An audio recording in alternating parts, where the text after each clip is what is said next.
One of the biggest problems I see with people who are in confined conditions is that they can't do a roll cast properly. So the dodge is to let the line come right back to you like this until the rod and line make a giant letter D. The rod tip is at 1 o'clock, and then you very firmly tap forward and the line uncurls and rolls out.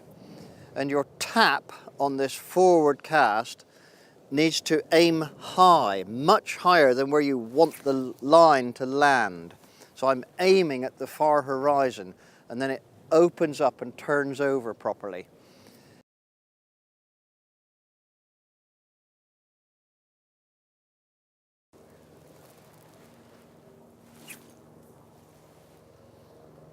When you're doing the roll cast, it really pays to have the rod tip up over your head like this and the line just falling to your right side, so it's pretty close to you.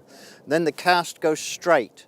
If you put the rod out to the side to clear the line away from you, then it'll always end up as a mess like that and it won't go out straight.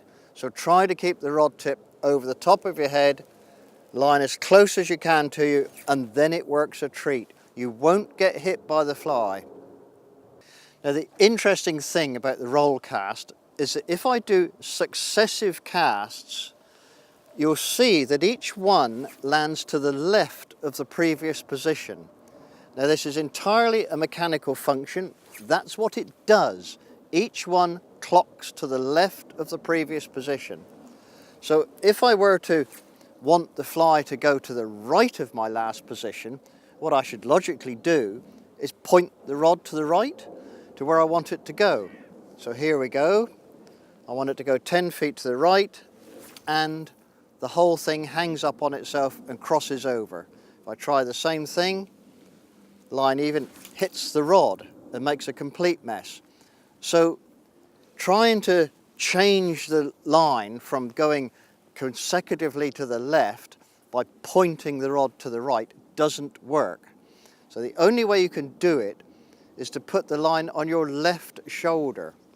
Let the line fall back to the left shoulder like that, and then each consecutive roll cast will go to the right of the previous position.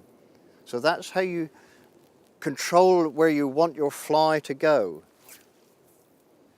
So if you accept that you could get line control by simply casting off either shoulder, the right shoulder it will go left, and the left shoulder it will go to the right, you now have control of where you want to put the fly with the roll cast. Keep the rod up over your head and just let the line come real close to you. It won't hit you, and you are perfectly safe, and you now have control of what you want to do with this incredibly useful roll cast.